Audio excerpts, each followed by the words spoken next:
Hello, আসসালামু আলাইকুম সবাইকে। কেমন আছেন? আশা করি সবাই ভালো আছেন। আজকে একটা নতুন রান্নার ভিডিও নিয়ে চলে আসলাম। আজকে রান্না করব মিষ্টি কুমড়া ভাজি করব। ফ্রাই প্যানে তেল গরম করে দিচ্ছি। এখানে আমি পেঁয়াজগুলো দিয়ে দিলাম।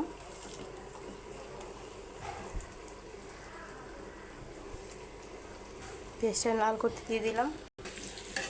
পেঁয়াজটা এখন লাল করতে দিয়ে দিলাম। আস্তে আস্তে এটা লাল হবে। আমি কিন্তু এখানে লবণ দিয়ে দিছি। সামান্য হলুদের গুঁড়ো দিয়ে দিব। আস্তে আস্তে এটাকে লাল করব। সেটা কাঁচামরিচ দিয়ে দিলাম। এখন দিয়ে দেবো মিষ্টি কুমড়ো। এটাকে নেড়ে নিচ্ছি।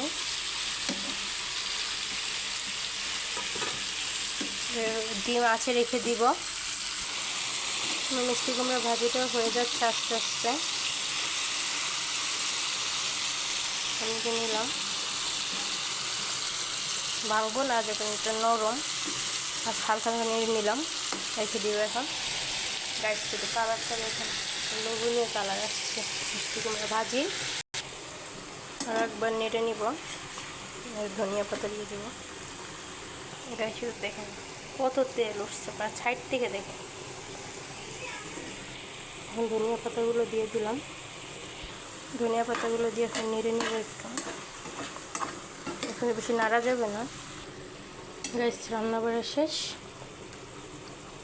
গাছ এখন শুধু কালারটা দেখেন মিষ্টি কুমড়ার, আর কত তেল বেরিয়ে আসছে।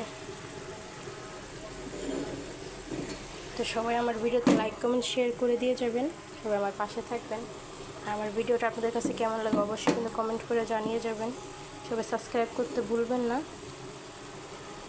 সবাই ভালো থাকবেন। আল্লাহ হাফেজ।